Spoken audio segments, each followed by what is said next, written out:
अच्छा जी स्टूडेंट्स, आवाज़ आ रही है सबको? Yes ma'am. Yes ma'am. Okay जी। अच्छा, प्रीवियस लेक्चर में हमने आज पढ़ा keyword research and competitive analysis. Next move on कर रहे हैं जी। कीवर्ड रिसर्च इसलिए लाजमी होता है क्योंकि हम कर रहे हैं कंटेंट राइटिंग। कंटेंट राइटिंग पता क्या होता है? ये जो मैंने पेज बताया ना, लिस्टिंग प्रोडक्ट लिस्टिंग पेज या प्रोडक्ट का इंफॉर्मेशन पेज जो मैंने बताया कि आइसक्रीम स्कूप की एग्जांपल देके, वो होता है हमारा लिस्टिंग पेज, जो कि लिस्टिंग कंटेंट राइटिंग उसको कहते हैं। अमेजोन कंटेंट राइटिंग या listing content writing, product listing page और कंटेंट राइटर। ठीक है, कंटेंट राइटर वैसे बेसिकली उन्हीं को कहते हैं ना जो कंटेंट राइटिंग करते हैं। अभी बेसिकली देखिएगा इसको करने का मकसद क्या है। इसमें हमें क्या पता चलेगा जी कंटेंट क्या है और ऑडियंस पे इसका क्या इम्पैक्ट पड़ता है। General understand of content and content of e commerce website. और ई कॉमर्स की वेबसाइट के लिए जो कंटेंट राइटिंग की जाती है वो किस तरह से की जाती है। अ, हम इसके रीज़न रीज़न क्या है कि हम कंटेंट राइटिंग करते हैं, ताकि हम अपनी इंफॉर्मेशन जो है वो हमारी इंफॉर्मेशन अपनी प्रोडक्ट से रेलिवेंट हमारी इंफॉर्मेशन जो है वो कन्वे हो सके, हम ऑडियंस के साथ कनेक्ट हो सके। ठीक है, और to optimize your data listing article, अपनी यानी कि ऑप्टिमाइज़ करना अपने जो भी डाटा है या इंफॉर्मेशन हमारी है उसको ऑप्टिमाइज़ करना, ताकि हम सर्च में ज़्यादा से ज़्यादा आएँ। Increase visibility to algorithm and search engines. मिसाल के तौर पर जी कंटेंट राइटिंग जो करते हैं, कीवर्ड जगह जगह हमने ऐड करने होते हैं ताकि हम सर्चिंग में आएँ। कोई यानी कि हमारी प्रोडक्ट से रेलिवेंट कीवर्ड को टाइप करके आ रहा है तो हम हमारी प्रोडक्ट जो है वो टॉप पे शो हो। सो वो क्यों होगी, वो कब होगी, जब हमने प्रॉपर वे से अपनी लिस्टिंग में कीवर्ड्स को ऐड किया होगा। मिसाल के तौर पर जी ये कीवर्ड्स हैं, जो हमने कीवर्ड सर्चिंग की है फ़ोटो एल्बम की, मेरी प्रोडक्ट अगर फ़ोटो एल्बम है तो इन्हीं कीवर्ड को मैं अपनी लिस्टिंग में जगह जगह ऐड करूँगी ताकि मेरी लिस्टिंग जो है वेल ऑप्टिमाइज्ड हो और सर्च में ज़्यादा से ज़्यादा आए। use keyword optimization wisely and effectively in order to content to be appear in search engine। Buyer की सर्च टर्म में या बायर जिस एंगल से सर्च करके प्रोडक्ट को आ रहा है मैं उसकी प्रोडक्ट में नजर आऊं। इसलिए हम कंटेंट राइटिंग करते हैं। कंटेंट राइटिंग में ना मैंने ऑलरेडी आपको बताया, टाइटल होता है और टाइटल को ऑप्टिमाइज करना होता है। ऑप्टिमाइज का मतलब प्रॉपर वे से हमने कीवर्ड्स ऐड करने होते हैं। शुड बी ग्रेबिंग, बहुत अट्रैक्टिव होना चाहिए। Primary and secondary keyword should be in the title. ठीक है, और मैंने ऑलरेडी आपको बताया 2 से 3 टाइटल में आपने कीवर्ड ऐड करने होते हैं। बुलेट पॉइंट्स जो हैं वो आपके यानी कि बुलेट पॉइंट्स जो है ना वो समरी टाइप होने चाहिए। ठीक है, समरी टाइप के ब्रीफली एक्सप्लेन किया हो लेकिन वेल एक्सप्लेन किया हो। बाहर को पढ़ते ही 2 से 3 लाइनों में सारी समझ आ जाए कि मैंने जो प्रोडक्ट लेनी है मुझे इस टाइप की चाहिए, मेरी ये नीड है और मुझे आपके बुलेट पॉइंट पढ़ते ही उसको पता चल जाए कि ये प्रोडक्ट मेरी नीड पूरी करेगी, देन वो डेफिनेटली आपसे बाय करेगा। Description, detail of product. Description में ना अपनी प्रोडक्ट की फर्दर डिटेल बतानी होती है। मिसाल के तौर पर आप बताते हैं जी कलर ये है, डिज़ाइन ये, हाइट ये है और वेरिएशन ये है, ये सारी चीज़ें आप डिस्क्रिप्शन में एक्सप्लेन करते हैं। मैम क्या स्टूडेंट्स ये, अजान ब्रेक ले सकते हैं? जी जी मैं वही कहने लगी कि अजान ब्रेक ले लेते हैं क्योंकि राइट नाउ अजान हो रही है, तो ये अजान हो जाती है तो इंशाल्लाह फिर स्टार्टअप लेते हैं।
जी स्टूडेंट्स, अगेन हम स्टार्ट करने जा रहे हैं। आवाज़ सबको क्लियर है?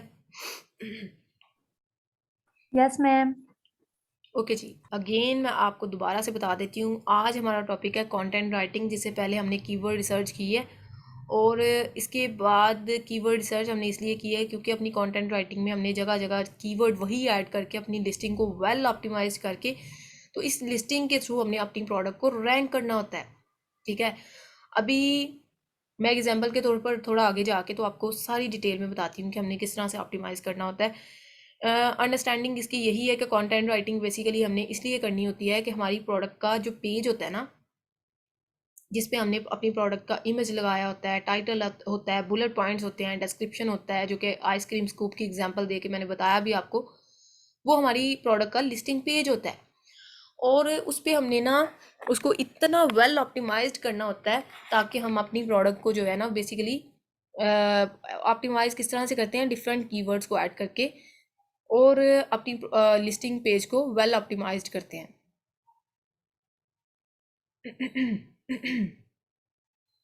अच्छा, अब ये देखिएगा, कंटेंट राइटिंग में जो है ना वो बेसिकली टाइटल होता है। ठीक है, और वो बहुत आई कैचिंग होना चाहिए, अट्रैक्टिव होना चाहिए। Primary and secondary keywords title में मौजूद होने चाहिए। ठीक है, बुलेट पॉइंट्स, ठीक है, एंड डिस्क्रिप्शन। ये मैं आपको एग्जांपल जो है ना वो अगेन स्क्रीन शेयर करके भी बताऊंगी। अभी आप यहाँ से देख ले, pre requisites of content writing. Content writing से पहले हमने कौन सी जो है प्रिकॉशंस करनी होती हैं, आपको आइडिया होना चाहिए जी। ग्रामर आपकी अच्छी होनी चाहिए, वोकैबुलरी ठीक है ओके होनी चाहिए। गलत यानी कि स्पेलिंग करके आप अपनी कंटेंट राइटिंग बनाएंगे तो डेफिनेटली वो आई कैचिंग नहीं होएगी। Good grasp over English language. ठीक है, इंग्लिश कीवर्ड एनालिसिस, प्राइमरी और सेकेंडरी कीवर्ड को ऐड करना है। कैसे करना है इंशाल्लाह नेक्स्ट क्लास में मैं सारी चीज़ें आपके साथ डिस्कस करूंगी। हम कि किस तरह एक content writing, well optimise content writing page किस तरह से तैयार करते हैं, कि research how can you write a good article, Google it for tips. यानी हम तो आर्टिकल राइट करने जा रहे हैं ना अपनी प्रोडक्ट से रेलिवेंट, सो आपने गूगल से भी टिप्स उठानी है। Research how can use keywords in the article, में किस तरह से कीवर्ड को यूज़ करते हैं। रिकैप ऑफ फर्स्ट लेक्चर इस तरह से है कि जी कंटेंट जो है ना वो हमारा किंग होता है, कीवर्ड प्रिंस है, and grammar is the queen, and listing optimisation and connecting with the audience. Basically ये ऑडियंस को अपनी तरफ अट्रैक्ट ही लिस्टिंग ऑप्टिमाइजेशन करती है। अगर मैं इसकी एग्जांपल अब आगे जाके ना तो दूंगी, जस्ट आपको एक ओवरव्यू देती चलूँ जी। इतना उन्होंने इसका एक्सप्लेन्ड वे से बता दिया है कि आई थिंक सो यही इनफ है हमारे लिए कि कंटेंट किंग है, कीवर्ड प्रिंस है, और ग्रामर क्वीन है। ये तीनों चीज़ें कितनी इंपॉर्टेंट है, आप यहाँ से इसकी इम्पोर्टेंस का की एस्टिमेशन लगा सकते हैं। Amazon listing content writing lecture 1, that is title should be grabbing, attractive, bullet points, description and search on। इन्हीं चारों चीज़ों पर हमारी लिस्टिंग बेस कर रही होती है। अभी टाइटल की बात कर लेते हैं कि 200 करेक्टर का होना चाहिए। ठीक है, टाइटल जो है ना वो यूनिक होना चाहिए। उसमें मैंने आपको बताया कि 2 से 3 वर्ड्स होने चाहिए। Use keyword not more than twice. उन्होंने कहा है ट्वाइस से 2 से ज़्यादा ना हो, लेकिन 3 भी हम यूज़ कर सकते हैं। Return for human not for machine keyword. Stuffing not allowed. Stuffing पता किसको कहते हैं? अभी एक ही टाइटल है, उसमें आपने हर जगह कीवर्ड ऐड किए हुए हैं। मिसाल के तौर पर 2.5 लाइन की आपकी वो है टाइटल है, उसमें हर जगह आपने कीवर्ड ही यूज़ करे, यानी इतने ज़्यादा कीवर्ड यूज़ नहीं करने जितने बताएंगे हैं, जस्ट उतने करने हैं आपने, तो वो फिर स्टफिंग नहीं होगी। कीवर्ड स्टफिंग हो ना तो उसका नुकसान ये होता है हमारी लिस्टिंग ऑप्टिमाइज नहीं होती फिर उस तरीके से, क्योंकि एल्गोरिथम जो है ना इसका एल्गोरिथम जो है ना अमेजोन का बड़ा तेज है, तो सो दैट्स वाई हमने इस तरह से चलना होता है। Pattern main keyword then secondary keyword and keyword using and space, यानी कि उस तरह से उन्होंने बताया हुआ कि मेन कीवर्ड को आप पहले लिखें, फिर सेकेंडरी कीवर्ड को, फिर कीवर्ड जो आपका एक्सेप्शनल केस होगा, कोई थर्ड वन आपका कोई आ रहा है, तो यानी प्राइमरी और सेकेंडरी को पहले इंपॉर्टेंस देनी है, देन कोई कीवर्ड होगा उसको, एंड देन आफ्टर दैट आपने स्पेस दे के तो फिर कीवर्ड को एंटर करना है। लेकिन हमने टाइटल में अगर बात की है तो हमने सिर्फ क्या किया है, कि हमने ना मेन कीवर्ड जो हमारा होता है, मिसाल के तौर पर आइसक्रीम स्कूप हमारा मेन कीवर्ड था, और आइसक्रीम स्कूपर मिसाल के तौर पर जी आइसक्रीम स्कूपर हमारा सेकेंडरी कीवर्ड था। उसके बाद कोई कीवर्ड आ रहा है ना, तो उसको एंटर कर सकते हैं, या फिर उसका यूज़ आइसक्रीम स्कूप को किस लिए यूज़ करते हैं। ठीक है, आइसक्रीम स्कूप को डेफिनेटली आइसक्रीम खाने के लिए यूज़ किया जाता है ना, और उसके बाद स्पेस दे के आपने कोई और इन्फॉर्मेशन होगी तो उसको आपने राइट कर देना है। बुलेट पॉइंट्स देख लेते हैं, इट्स ऑल अबाउट फीचर्स। ठीक है, बुलेट पॉइंट्स फीचर्स के रिगार्डिंग होते हैं। अब मैं दोबारा इस स्क्रीन पे जाके आपको ये बताऊंगी सारी चीज़ें। जस्ट यहाँ से ओवरव्यू कर लेते हैं, title, bullet points, description and search terms. Search terms होते हैं, यहाँ पे सर्च टर्म नहीं बताए हुए, सर्च टर्म्स होते हैं। और सम की पॉइंट्स कौन से हैं जी, इनको देख लेते हैं। Analyse few listing on Amazon and see pattern work, try to paragraph them into your own words. यानी वो कह रहे हैं कि हमने अमेजोन पे ना 2 से 3 अपने कंपेटिटर की लिस्टिंग को ना ओपन करना होता है, उनकी लिस्टिंग पैटर्न को हमने चेक करना होता है। देन हमने क्या करना होता है, जस्ट एक सेकेंड।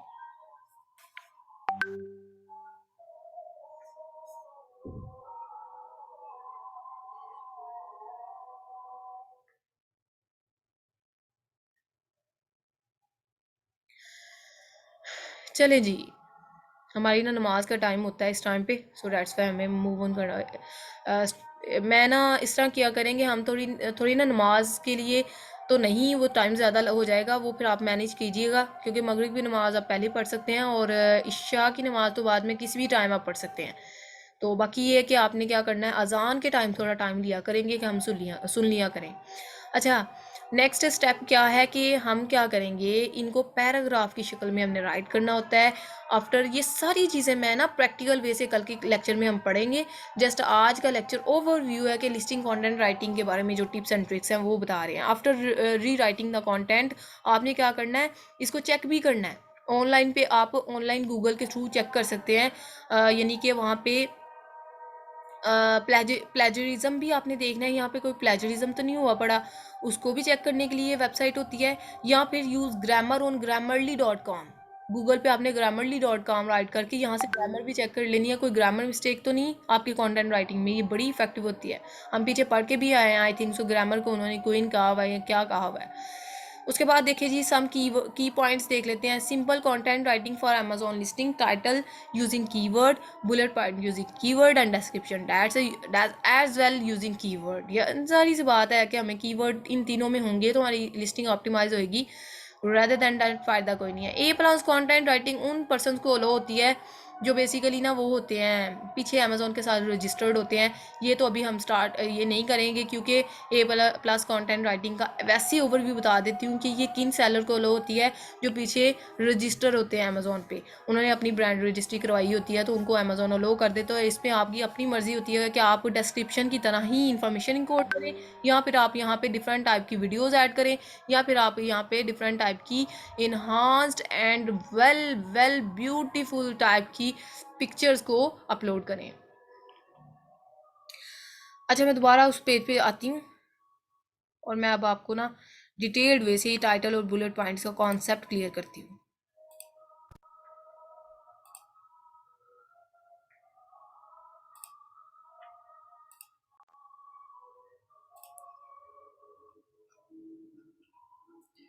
अब ये देखिएगा, ये सेलर है, इसकी मैंने आपको बताया था ना, इसने बड़ी बुरी तबाही फेरी हुई है अपनी लिस्टिंग, लेकिन फिर भी हम इसको एग्जांपल ले लेते हैं जी। अच्छा, ये देखें, उन्होंने कहा है ये टाइटल होता है। ठीक है, हमने इस तरह का पेज तैयार करना है। ठीक है, इस तरह का पेज तैयार करना होता है, ये टाइटल है। ठीक है, ये वाला, या इतना इतना टाइटल के बिल्कुल नीचे जो है ना,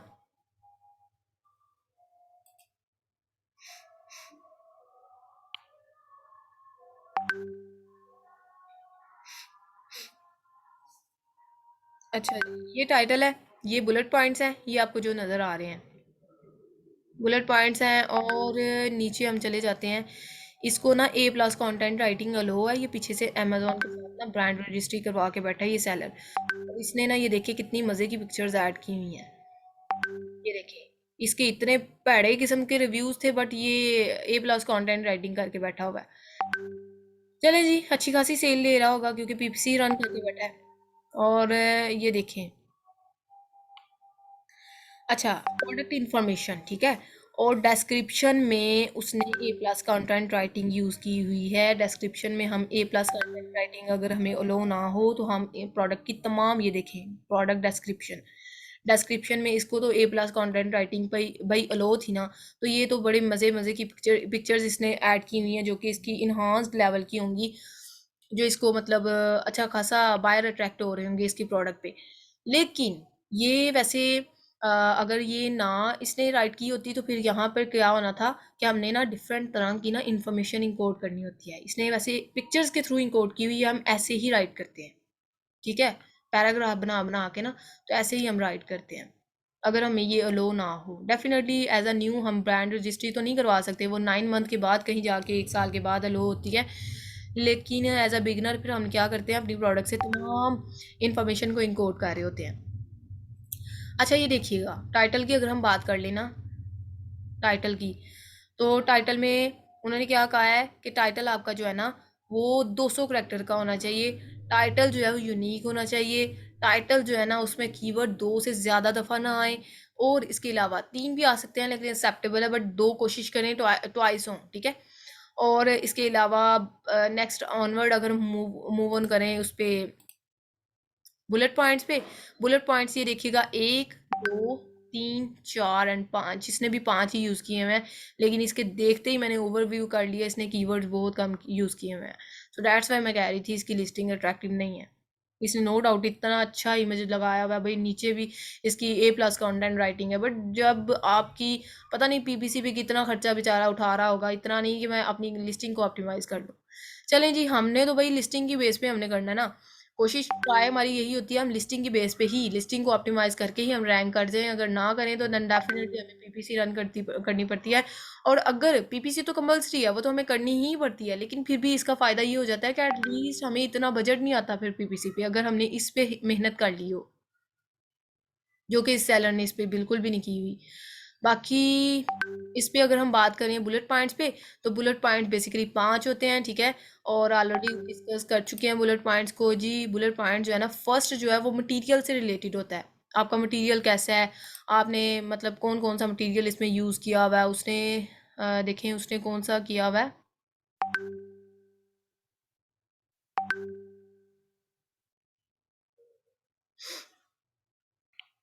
इसे मटेरियल नहीं बताया हुआ। फर्स्ट तकरीबन मटेरियल के बारे में होना चाहिए, क्या आप प्लास्टिक यूज़ कर रहे हैं, क्या डिस्पोजेबल है, क्या आपका मटेरियल है।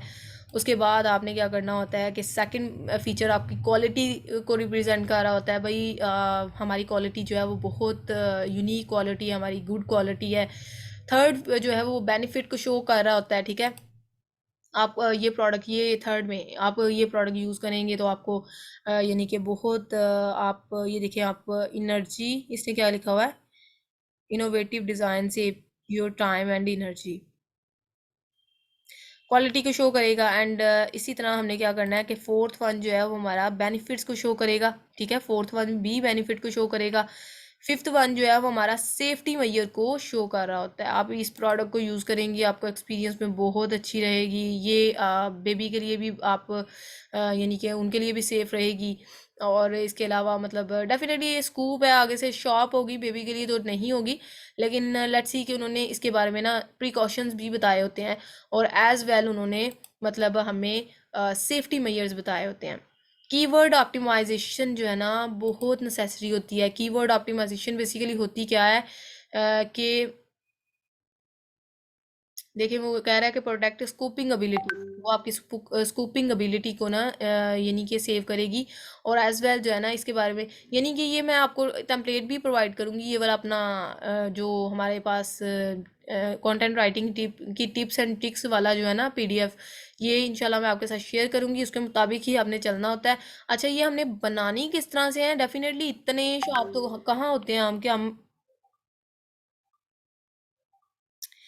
इतने शॉर्प हम नहीं होते कि हम इसको जो है ना वो खुद से राइट कर सकें। हमने ना कॉपी पेस्ट करना होता है, और कॉपी पेस्ट भी बड़े ही ध्यान से करना होता है, टू द पॉइंट। किसी सेलर की कॉपी करके, तो यहाँ से कॉपी करके तो हमने पेस्ट नहीं कर लेनी होती, हमने किस तरह से इसको लेके चलना होता है। ये सारी चीज़ें कल के लेक्चर में हम इंशाल्लाह डिस्कस करेंगे। आज का लेक्चर जस्ट यही था, एक ओवरव्यू, बेसिक ओवरव्यू कि बेसिकली प्रोडक्ट, ये हम कंटेंट राइटिंग क्या है, एक कॉन्सेप्ट आपको डिलीवर कर दिया मैंने। कल हम प्रैक्टिकल वे से देखेंगे कंटेंट राइटिंग बेसिकली क्या है और किस तरह से हम करते हैं। ठीक है, आज का लेक्चर जस्ट यहाँ तक की, और होप सो ये आपको तमाम चीज़ें क्लियर हो गई होंगी।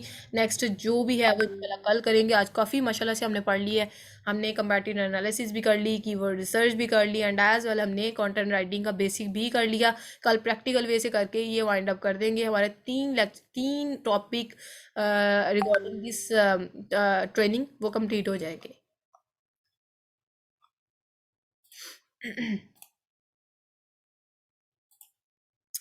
चलें जी स्टूडेंट्स, आज का लेक्चर हमारा कंप्लीट हो चुका है।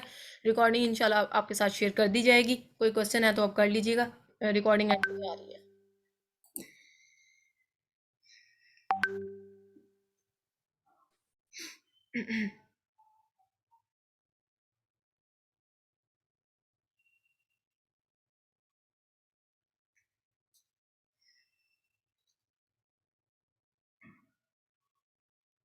जी नादिया, आपका माइक ऑन है।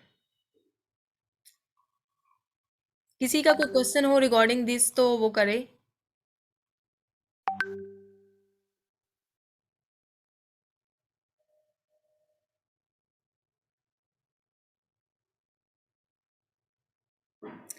चलें जी, ठीक है, क्वेश्चन किसी का नहीं है, हम यहीं पे एंड कर रहे हैं, और ये रिकॉर्डिंग इंशाल्लाह प्रोवाइड कर दी जाएगी आपको। बाकी कल का लेक्चर ज़रूर ज्वाइन कीजिएगा, कल का बहुत इंपॉर्टेंट लेक्चर है। प्रैक्टिकल वे से हम देखेंगे कि हम मैम मेरा एक क्वेश्चन है। जी जी हसन।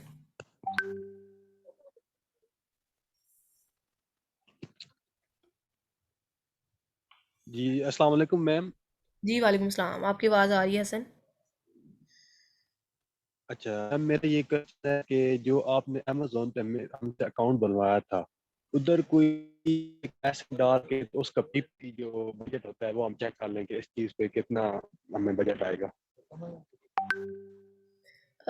हसन, आपका ना आवाज़ कट रही थी, अब दोबारा रिपीट कीजिएगा क्वेश्चन। हेलो। जी जी, अब आ रही है आपकी आवाज़।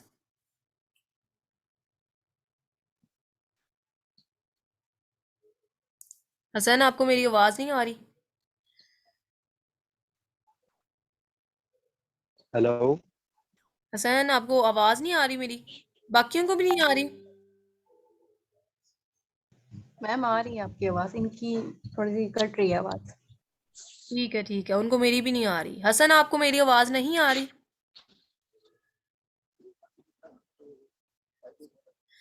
चलिए आई हसन, आप थिंक इस इनका तरह हम्म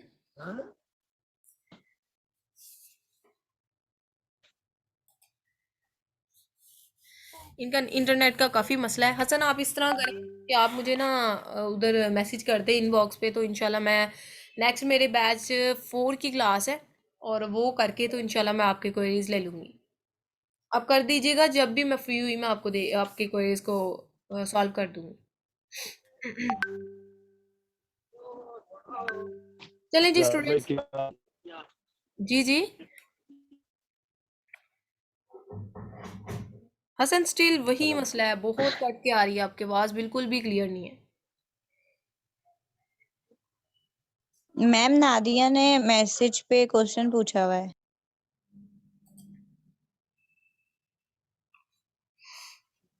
नादिया ने, जंगल स्काउट की वेब नहीं है तो हम कैसे कीवर्ड सर्च करें? हाँ, देखें, अभी मैं आपको ये चीज़ भी क्लियर कर दूं। Very good question Nadia, because कुछ लोगों का, कुछ स्टूडेंट्स को मैंने कहा था जंगल स्काउट की वेब ना लीजिएगा, सिर्फ एक्सटेंशन से काम चलाइएगा। तो वो सिर्फ एक्सटेंशन पर ही रहें। वो क्या करें कि कीवर्ड सर्चिंग जो करनी है ना, वो सेरिब्रो के थ्रू और मैग्नेट के थ्रू, हीलियम 10 के सेरिब्रो और मैग्नेट के थ्रू करेंगे, एएमजी सुजेशन एक्सपेंडर के थ्रू करेंगे, and as well last one जो था, ये फोर्थ वन तो यही बताया ना, वो सिर्फ 3 के थ्रू करके मुझे चेक करवा दें। ठीक है, और डेफिनेटली जब क्लाइंट आएगा ना तो उसके लिए तो फिर आपको बाय करनी पड़ेगी। वो एक या 2 दिन के लिए किसी से भी असेस ले सकते हैं, उसका इशू नहीं है। मैम जब हम कॉम्पिटिटर एनालाइज करते हैं तो उसमें कोई क्राइटेरिया होता है कि सारे जो कॉम्पिटिटर हैं उनका सर्च वॉल्यूम इतना होना चाहिए या इतना होना चाहिए? नहीं नहीं, उनका कंपेटिटर जो हम सिलेक्ट करते हैं ना, उनका ये नहीं होता। उनका जस्ट हमने देखना होता है जिनके रिव्यूज़ कम हो, रेवेन्यू ज़्यादा हो, उनको आप लोग सिलेक्ट कर लीजिएगा 3 से 4 को, और उसी के मुताबिक अकॉर्डिंग आपने चलना है। Okay, thank you. Welcome welcome. Okay जी स्टूडेंट्स, अभी ये रिकॉर्डिंग आपके साथ शेयर कर दी जाएगी, और बाकी ये है कि कल प्रैक्टिकल वे से इंशाल्लाह हम देखेंगे इसको। ओके जी, अल्लाह हाफिज़। यस, या फिर सोर्सिंग से रिलेटेड क्यूरी आप अभी लेंगी? चलें कर दें, करें आप। क्या इशू आपको आया है? बस एक इशू ये आया थोड़ा सा नेगोशिएशन का, कि जो हमारे सप्लायर होते हैं वो डायरेक्ट मना कर देते हैं कि हम नहीं, हम इतने में सेल में, जैसे कि मैंने एक प्रोडक्ट निकाली, उसका प्रॉफिट एनालाइज मतलब सब कुछ कर लिया एफबी कैलकुलेटर से, तो मुझे आइडिया होगा कि इस प्रोडक्ट अगर $4 की प्रोडक्ट मुझे मिल जाती है, $1 की शिपमेंट हो जाती है, तो मुझे 30% का प्रॉफिट मार्जिन इसमें मिल जाएगा। लेकिन जब मैं सप्लायर के पास जाती तो मोस्टली $5, 6, 7, इससे कोई नीचे नहीं दे रहा था। तो हम बेसिक क्या नेगोशिएशन के लिए किस तरह की वो यूज कर सकते हैं। मैंने उन्हें ये भी कहा कि हम अभी इनिशियली स्टार्ट में हैं, हम ये प्रोडक्ट स्टार्ट कर रहे हैं, आप जैसी हम अगर हमारी इस क्वांटिटी में हम सक्सेसफुल हो गए तो हम डेफिनेटली आपसे 1000+ क्वांटिटी भी ऑर्डर करेंगे। तो ये हमारा एक ट्रायल है। लेकिन वो उनका स्ट्रेट फॉरवर्ड ना था कि हम नहीं करते, मतलब हम इतने इस डॉलर पे करते ही नहीं, मतलब ज्यादा प्राइस दे रहे थे। नहीं नहीं, वो डिपेंड करता है। आपने वैसे जो सिलेक्ट किए थे सप्लायर, वो अकॉर्डिंग टू क्राइटेरिया किए थे। जी मिस। ठीक है, लेकिन वो कुछ प्रोडक्ट्स ही ऐसी होती हैं जिन पे फिर सप्लायर जो है नीचे प्राइस नहीं आ रहे होते। लाइक अभी ना उनके ना रीसेंट वो डेज गुजरे हैं जो कि बड़े इन होते हैं, लाइक क्रिसमस डेज और इस तरह के ना। तो अभी तो डेफिनेटली वो नहीं नीचे आएंगे। ये थोड़ा सा आगे जाने दें प्रोसेस, तो इंशाल्लाह ये खुद ही जो है ना वो अपनी प्राइस गिराएंगे। तो सेकंड थिंग कि ये कुछ डेज ऐसे होते हैं जिनकी वजह से इन्होंने सेल बड़ी आई हुई है। अभी तो वो डेज गए हुए, ये क्रिसमस आई थिंक सो यही मंथ गुजरा है। तो डेट्स वाई ना, मतलब काफ़ी उनको ये बड़ा इशू आ रहा होता है कि वो नई प्राइस कम करते। तो Q4 और क्रिसमस ये साथ साथ ही गए हैं। ये सीज़न जो ही थोड़े से आगे चले जाएं ये टाइम, तो फिर डेफिनेटली ये करेंगे। और वन मोर थिंग, मैम कुछ सेलर्स ने जो हमने आरएफक्यू सेंड किया, तो हमें ऐसे सेलर्स का भी रिस्पांस आया जिनका ट्रेड एश्योरेंस भी था, जेम्स भी थे, लेकिन उनके ईयर्स कम थे, कोई 1 ईयर था। मतलब हमारी प्रोडक्ट से बिल्कुल मैच तो कर रहे थे, उनका उनका उनके प्रोडक्ट्स और हमारे प्रोडक्ट्स मैच तो कर रहे थे, लेकिन वो 1 ईयर था। तो इस तरह के सप्लायर्स को हम कंसीडर करते हैं, या डायरेक्टली इस तरह के मैसेजेस को हम इग्नोर कर देते हैं, हम सिर्फ उन्हीं को आगे उनसे चैट करते हैं जो हमारे क्राइटेरिया पे उतर रहे हो। एग्जैक्टली जो आपके क्राइटेरिया पे होंगे ना, सिर्फ उन्हीं को आपने अप्रोच करना है। बाकी तो आपको RFQ भेजने के बाद इतने मैसेजेस आ रहे होते हैं दिन डेली के। आपने सिर्फ उन्हीं सप्लायर को अप्रोच करना है जो आपके क्राइटेरिया को मीट कर रहे होंगे। अगर सम टाइम ऐसा होता है कि आपने ना सिर्फ RFQ पे ही नहीं रहना होता, आपने रैंडम वे से भी, मैनुअल वे से भी नहीं, आपने खुद भी चेक मैंने करनी दोनों से होती है। किया था, मैंने दोनों से किया था, क्योंकि आरएफक्यू में मुझे मेजर मेजर सेलर सप्लायर्स ऐसे ही मिले थे जिनके एयर्स कम थे। और वन मोर थिंग, कुछ ऐसे सेलर्स सप्लायर्स नजर आए जिनके 7-7 ईयर्स भी हो चुके हैं, उनके पास ट्रेड एश्योरेंस भी है, वेरीफाइड भी, लेकिन उनके पास जैम्स नहीं थे। तो ये अश्योर, मतलब इस बात की श्योरिटी है कि इतने ईयर्स के बाद जैम्स होंगे ही लाजमी, या कुछ सिचुएशन में नहीं होता, हम उसी को मतलब उसी के एयर्स और ट्रेड एश्योरेंस भी उसे कंसीडर कर लें। नहीं नहीं नहीं, जेम्स। आपने सारी चीज़ें देखनी होती हैं। जैम्स वगैरह ओके हों, सारी चीज़ें ओके हों, देन उन्हीं उन्हीं सप्लायर को आपने अप्रोच करना है। देखें इस तरह से है कि डेफिनेटली एक क्राइटेरिया हमने सेट ही इसलिए किया होता है कि वो सप्लायर जो है ना बड़े अथेंटिक होते हैं। अगर एक सप्लायर आपने सेलेक्ट कर लिया जिसके सारे क्राइटेरिया मैच कर रहे हैं, लेकिन उसका रिस्पॉन्स रेट बहुत स्लो है, तो देन डेफिनेटली वो आपका टाइम वेस्ट करेगा। तो सम टाइम तो हमें प्राइवेट लेवल के लिए डेफिनेटली हमें अपनी सोर्सिंग एक टाइम पे करनी होती है ताकि पीछे हम आउट ऑफ स्टॉक ना हो जाएं। तो हमने तो सप्लायर ही ऐसा चूज़ करना जो एक्टिव हो हमारी तरह। तो अगर वो सप्लायर मिल गया जो एक भी क्राइटेरिया को मीट नहीं कर रहा या कोई इस तरह के तो देन डेफिनेटली हम लॉस में होंगे, आगे जाके बहुत ज़्यादा प्रॉब्लम आएगी। एक टाइम पे तो हम कर लेंगे उससे सोर्सिंग, लेकिन आगे जाके हमें मसला आएगा। सो दैट्स वाई हमने हर चीज़ को देखना होता है। और अगर हमने 5 से 6 लोगों को मैसेज किया लेकिन उसमें से कोई एक ऐसा है जो एक्टिव है, जिससे ही हमारी कन्वर्सेशन चल रही है, मतलब वो मुसलसल हमारे साथ टच में है, तो फिर हम क्या करेंगे, जो हमने 4 5 6 लोगों को पहले से मैसेज किया हुआ था उनसे भी हम उनको दोबारा कुछ मैसेज वगैरह करके उनसे उनका कंसेंट लेंगे, या हम उनको इग्नोर करके सिर्फ उसी पे फोकस करेंगे जिनका हमें रिप्लाई आ रहा है, जो हमारे साथ है। नहीं नहीं, जो आपको इन टाइम रिप्लाई कर रहे हैं ना, फर्स्ट प्रायोरिटी हमारी वो होगी, ठीक है। तो बाकी ये है कि आप जो नए सप्लायर है उनको भी आप अप्रोच कीजिएगा। हमने फाइनल तो सिर्फ 3 करने होते हैं, लेकिन आप तो 10 से 12 सप्लायर से बातचीत करते हैं, तो उनमें से फिर फाइनल किया जाता है। सो आपने जो भी आ रहा है, जब क्राइटेरिया भी मीट कर रहा है तो ओके है, आप उनसे फिर बात करें। और वन मोर थिंग, अगर जो हमारी लोगो पैकेजिंग होती है, पैकेजिंग तो हर प्रोडक्ट की सेम करवाते हैं, जो लोगो होता है वो हमारा मेन प्रोडक्ट पे लगता है। और अगर हम कस्टम पैकेजिंग की बात करते हैं तो उस पैकेजिंग में क्या चीजें होती हैं, जैसे लोगो तो हमारा उस पे लग गया प्रोडक्ट पे, तो पैकेजिंग पे हमारा कंपनी नेम या प्रोडक्ट का नेम प्रिंट होता है, जिसको अगर हम कस्टम पैकेजिंग कहते हैं, तो उस पे क्या चीजें होती हैं। ये कंपनी की तमाम इंफॉर्मेशन जो होती है ना, वो उस पैकेज पे लगाई जाती है। यानी कि कंपनी आपकी वेरी करती है ना, और डेफिनेटली पैकेजिंग या लोगो जो है वो सेम हर प्रोडक्ट पे सेम ही होगा। अब ये तो नहीं होगा ना कि एक प्रोडक्ट पे हम कंपनी सेम रख रहे हैं और दूसरी प्रोडक्ट पे कंपनी तो हमारी एक ही है। तो कंपनी की इंफॉर्मेशन या जो भी चीज़ें हैं वो हर हर प्रोडक्ट पे सेम ही तकरीबन चलती हैं। सेम तो चलती है, मैं ये पूछना चाह रही हूँ कि जो हमारी एक प्रोडक्ट है और उसकी जो पैकेजिंग है, तो हम जब उसकी कस्टमाइजेशन की बात करेंगे तो पैकेजिंग के लिए भी करेंगे और लोग उसके लिए प्रोडक्ट के लिए भी करेंगे, कि जिस प्रोडक्ट में वो हम पैकेट उसको पैक करें तो वो भी बिल्कुल उस पे भी हम लोगो और जो हमारा कंपनी लोगो है डिटेल्स उस पे भी आएंगी और हमारे प्रोडक्ट पे भी आएंगी। तो फिर हम जब प्राइस लेंगे तो हम उसमें बात करते हुए दोनों चीजें ऐड करेंगे कि हमें इस पे भी चाहिए और इस पे भी चाहिए, या किसी एक चीज पे लोगो सिर्फ हमारा किस प्रोडक्ट पे ही प्रिंट होता है। नहीं नहीं, लोगो जो है ना वो सिर्फ प्रोडक्ट पे होता है, वो पैकेजिंग पे नहीं आता। और इवन दो कि जब आपने सप्लायर से बात करनी होती है ना, तो आपने कस्टमाइज पैकेजिंग के साथ बात करनी होती है। ये कुछ सप्लायर ऐसे होते हैं जो हमें प्राइस तो दे देते हैं, लेकिन पैकेजिंग की जो है ना वो प्राइस नहीं दे रहे होते। तो हमने साथ पैकेजिंग की बात ज़रूर रखनी होती है कि फिर बाद में सप्लायर ना हमारी प्रोडक्ट की प्राइस को बढ़ा देते हैं कि आपकी पैकेजिंग भी हमने करके दी है। तो ये सारी चीज़ें एट अ टाइम हमने सारी चीज़ें उनके उनके साथ क्लियर करनी होती है, क्योंकि वो बहुत तेज़ होते हैं। वो एक प्रोडक्ट की प्राइस तो हमें बता देते हैं, लेकिन बाद में पैकेजिंग जो है ना वो अलहदा से चार्जेस डाल रहे होते हैं। तो हमने इकट्ठे ही इनसे बात करके तो प्राइस लेनी होती है। और जो लेबल्स हम शिपमेंट प्लान के दौरान क्रिएट करते हैं वो हम भेजते हैं सप्लायर को, और वो जो लेबल्स हैं वो हमारे पैकेट पे प्रिंट होते हैं, प्रोडक्ट पे तो नहीं होते होंगे। जो उसकी पैकेजिंग है उस पे वो लोगो प्रिंट होते होंगे। नहीं नहीं नहीं, लेबल जो है वो जस्ट पैकेजिंग पे होते हैं, लेबल पैकेजिंग पे होते हैं। और ये जो लोगो वगैरह है ना, ये कंपनी की तमाम इंफॉर्मेशन जो इनकोड हुई पड़ी है या लोगो वगैरह, ये वो सारी चीज़ें आपकी प्रोडक्ट पे होती हैं। लेबलिंग जो है ना वो डेफिनेटली पैकेजिंग पे होती है। मैक्सिमम जो है वो $2 या $1.5 जो है वो शिपमेंट होनी चाहिए पर प्रोडक्ट, अगर स्टैंडर्ड साइज है तो, या इससे भी वेरी कर सकती है, क्योंकि मैंने जिस सप्लायर से बात की मुझे $12 बोल रही थी, तो मुझे तो वो बहुत ज्यादा लगी। नहीं नहीं, वो $12 आपको ओवरऑल चार्जेस बता रहे होंगे, मे बी उनके 30 पीस वो आपको दे रही हैं या 40 पीस से। मैंने उनसे बार बार मेक श्योर किया कि आप मुझे पर प्रोडक्ट बताएं, तो उन्होंने 12, मुझे ये बात समझ नहीं आई कि एक प्रोडक्ट की $12 तो नहीं हो सकती। फिर मैंने क्लियर करने के लिए ये भी कहा कि मैं यूएसए पे शिप करवाना है, पाकिस्तान में नहीं करवाना।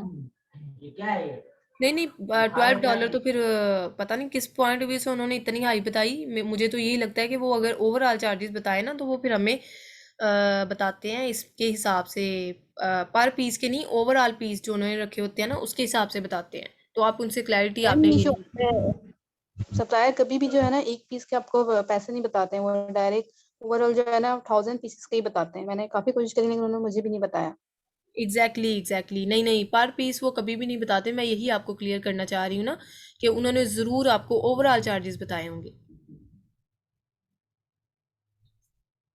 मैम, और एक सप्लायर ने मुझसे पूछा था कि आपका क्या चाइना में कोई एजेंट है, और वो ही मुझसे ना ये कह रहा था कि आप पूछ रहा था कि आप डीडीपी करेंगे या क्या करेंगे। तो फिर मैं जब डीडीपी कहा तो उन लोगों ने मना कर दिया कि वो सर्विस नहीं प्रोवाइड करते। वो तो डिफर करता है ना, हर सप्लायर की अपनी बात होगी, अपने अंदाज से वो बात करेगा, हर एक का अपना क्राइटेरिया होगा, वो तो वेरी करेगा हर एक का, कुछ डीटीपी अच्छा देंगे मैम, कुछ जब नहीं देंगे। हम डीडीपी चूज करेंगे तो फिर हमें फ्रेट फॉरवर्डर तो यूज नहीं करना होगा ना, क्योंकि नहीं वो नहीं, वो डायरेक्ट सप्लायर ही करेगा। एग्जैक्टली इसीलिए तो हम अपनी हर्डल को सेव करते हुए हमने इन्हीं को चूज करना होता है कि हमारी जो है ना सारे काम इधर से निकल जाएं। ओके। हमें मैक्सिमम कितने डेज तक उनसे नेगोशिएट करके अपनी शिपमेंट हमें प्रोडक्ट जो है ऑर्डर कर देना चाहिए, मतलब इस प्रोसेस में मैक्सिमम कितना टाइम लगता है? एस्टिमेशन आपने 15 से 20 दिन रखने होते हैं, लेकिन ये आपको एक्सीड करके ना, तो एस्टिमेशन के हिसाब से आप एवरेज लगा लें 45 डेज के अंदर आपकी शिपमेंट हो जानी चाहिए। मैम वो तो सोर्स कर, मतलब जब हमारा ऑर्डर फाइनल हो गया, हम ऑर्डर किसी को करने जा रहे हैं, वो तो उसका लीड टाइम होगा ना 45 डेज। मैं ये पूछना चाह रही हूँ कि सिलेक्शन में, उनसे निगोशिएट करने में, इस प्रोसेस में कितना टाइम लगता है ऑर्डर से पहले वाला, जो हम सप्लायर को चूज कर रहे हैं? आपका सिलेक्शन में जो है ना वो तकरीबन आपके लग जाते हैं कि डेफिनेटली वीकेंड बेस पे तो अवेल नहीं होते, सैटरडे संडे आपको वो मिलेंगे नहीं। और जो वीक डेज होते हैं ना, लाइक मंडे से ऑनवर्ड फ्राइडे तक, बिजनेस डेज, वो उनमें आप कोशिश करें कि आप 1 से 2 वीक के अंदर फाइनल कर लें। और जो हम सैंपल ऑर्डर करते हैं, 3 4, अगर हमें 3 डिफरेंट सप्लायर से मंगवा लिया और हमने कॉम्पिटिटर से भी मंगवा लिया, तो उस सैंपल को फाइनल चेक हमारा क्लाइंट, उसे हम खुद चेक करते हैं? सैंपल डिपेंड करता है आपका क्लाइंट मंगवा रहा है या आप खुद शिप करवाएंगे। अगर तो क्लाइंट यूके या यूएसए में ही बेस्ड है, उसी कंट्री में बेस्ड है, तो आप डेफिनेटली उसको भेजेंगे। नहीं तो आप पाकिस्तान में भी शिप करवा सकते हैं, और सैंपल के चार्जेस अलहदा से होते हैं, $50 आई थिंक सो, या $40 लेते हैं। सप्लायर्स ने मेंशन किया हुआ था कि वो सैंपल भी फ्री देते हैं, और एक दो ऐसे नजर आए जो आपको